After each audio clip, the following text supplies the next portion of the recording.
Hey everyone, Shabby here and welcome back to another classic match here from WrestleMania in our build-up to tonight's big WrestleMania event.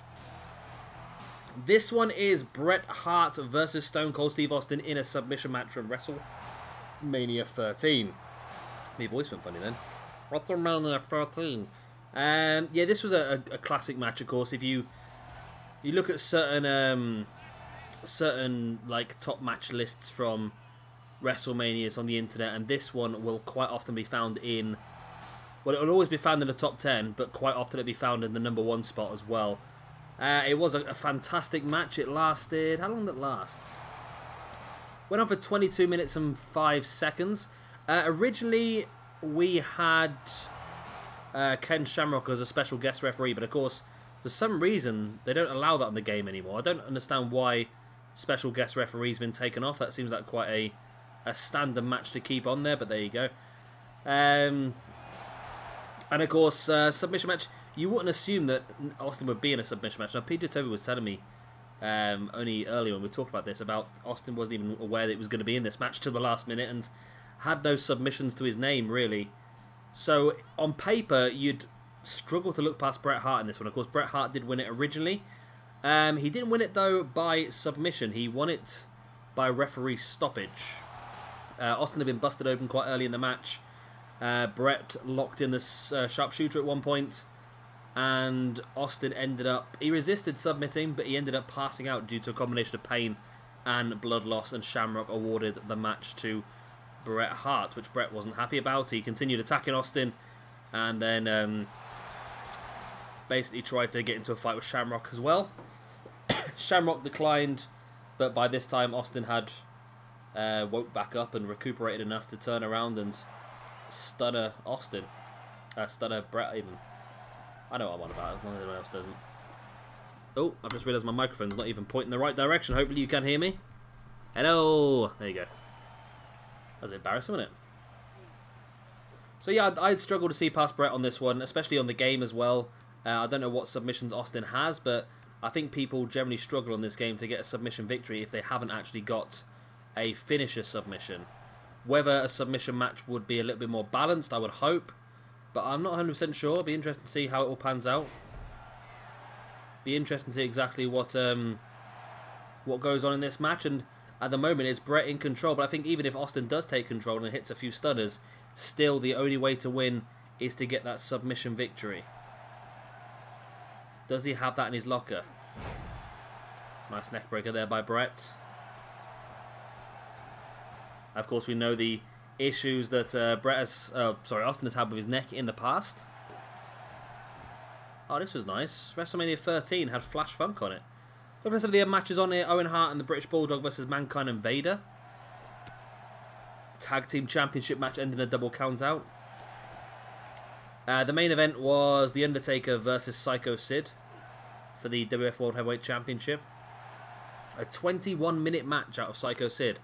That sounds entertaining. Ahmed Johnson and the Legion of Doom versus the Nation of Domination. Nice. So pretty good matches on this card then. Rocky Maivia defeated the Sultan to retain his Intercontinental Championship. I believe the Sultan is Rikishi, isn't it? Yes, the Sultan was Rikishi. So his cousin, essentially. But yeah, decent card there. As Bret continued the assault now on the outside. Of course, only submissions inside the ring do count, so Bret has to get Austin back in. No championship was available in this match. It was a straight-up submission match, obviously, for a feud. Nice jumping crossbody there by Bret Hart. And I do appreciate whoever's gone to the effort of making this arena. It does look very good, doesn't it? It looks very, very good. Everything about it is spot on. As wow, nice. Austin with the Saito suplex on Bret Hart. Now just pinching the shoulder of Bret as well. But Bret's back up. And now Bret taking... I still can't see anything other than a Bret win here. As soon as he locks in that sharpshooter, it might take 1 or 2 sharpshooters to actually get the win though. But definitely that sharpshooter for me is going to be what finishes this match off. Ooh. I've just seen the time. Of course, I'm recording this last night. For me, NXT begins in less than an hour now. And I've still got quite a few of these matches to record. I'll have to knock them up in the morning, I suppose. Austin gets a face full of apron there as Bret Hart continues the assault, baiting the legs of Austin. Bret now bringing Austin back up to his feet now into the ring.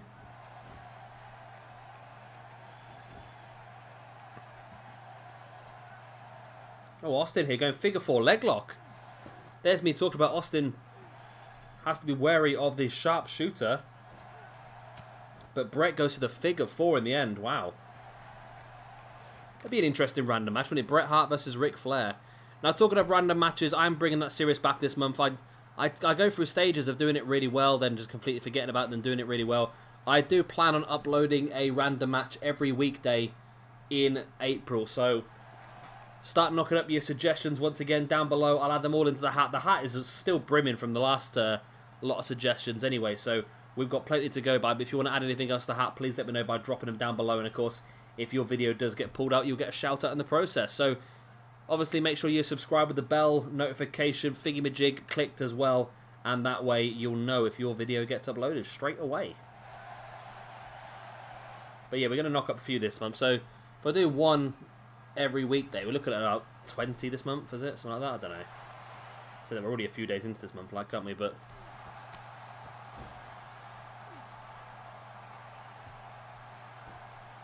Austin now bringing Bret back up to his feet, and oh, a knee right in the side of the face, and Bret. So this is actually going against history at the moment of time, because in the match in realistic history, it was Austin who was bleeding quite heavily. But this time it's Bret. As Austin now just clotheslines Bret out of the ring.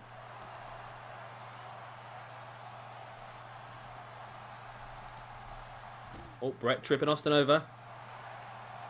Brings him back up to his feet, and look at the blood just streaming from the forehead of Bret. But still, even in this state, I can't see past Bret winning this one just because of that sharpshooter.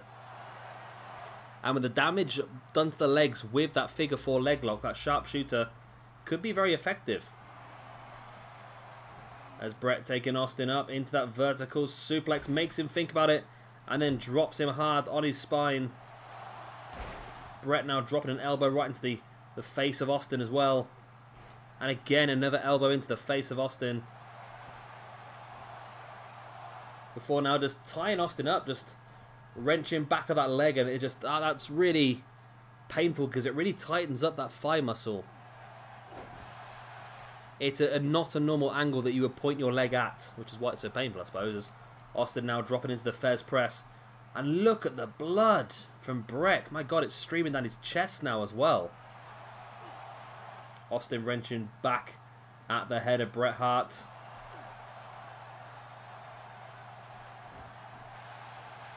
Bret able to break free, and he's not able to go much longer in this, is he, surely, with that blood. But, oh, an insult to injury there. You see Austin catching Bret with that jawbreaker. And now a stunner, and the blood continues to flow, but Austin needs to go submission.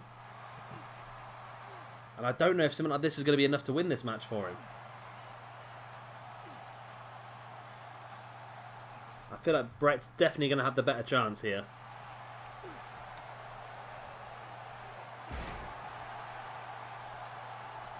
Austin once again taking control.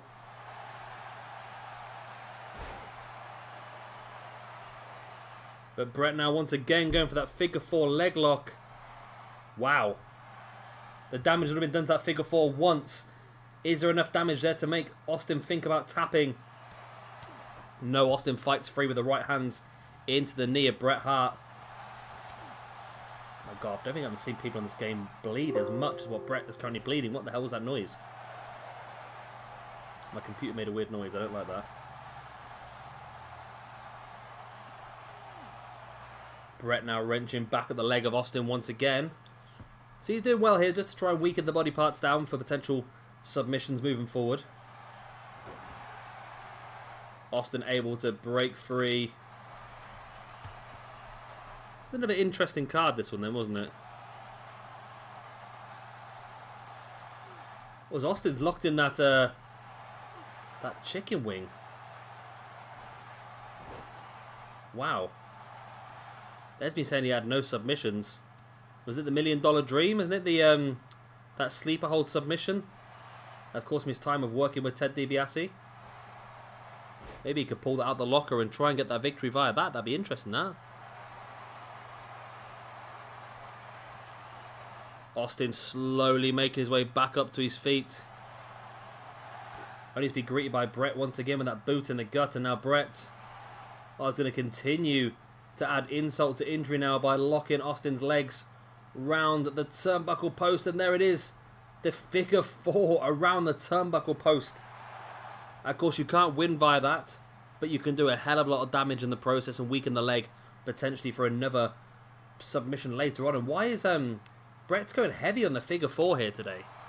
No sharpshooters so far, but really going after those knees. And maybe Austin has prepared potentially for that sharpshooter, but maybe not as much for the figure 4. But you see Austin really struggle there, stumbling as he gets back up to his feet. The pain in his legs, I can only imagine. Oh, Austin sending Bret straight into that ring post. Of course, the blood already streaming. I'm losing my voice again. Austin now, wow, look at that blood. As Austin once again wrenched back at the neck of Bret. So I don't think it's going to be enough for Bret to tap, is it? Nope. The fight continues. Austin bringing Bret back up to his feet once again, up on the shoulders. Drops him face first across that turnbuckle pad. As Austin now dropping his stump in a mud hole now into Bret Hart. Bret fighting back. There it is, the jawbreaker once again though on Austin before finally going for that sharpshooter, but the ring positioning is terrible. Oh, he managed to turn him round just at the last second. Ring position not as bad, and there we go. There's the tap out by Stone Cold Steve Austin, and Bret Hart is able to recreate history and pick up the victory in this match. I don't know how he pulled it off. I really don't, with the state he was in. He's taken a hell of a beating here. The blood streaming from his face. But Bret was... the damage had been done. He'd been working on those legs the whole way through the match, then locking in that sharpshooter finally. And at this point in time, I said, look, the positioning's awful. But as he rolled him over as well and spun him away from the ropes. It's a tricky angle there. You can't quite... looks like he's closer than what he actually is. And Austin had no choice there but to tap out. And there we go then. Bret Hart picks up the victory. So there we go, that's another match down in our build-up to Mania. I think that was match 7 out of 12. 5 left. Am I going to get a chance to do this? And NXT starts in an hour. I'm really cutting myself close here, aren't I? Of course, if you've enjoyed this one, please do hit a like and, of course, subscribe if you want to see some more. I've been Shabby Gamer. Thank you very much for watching, and I'll see you very, very soon for our next... Look at the blood. Our next WrestleMania Hype Train match. The ones you do.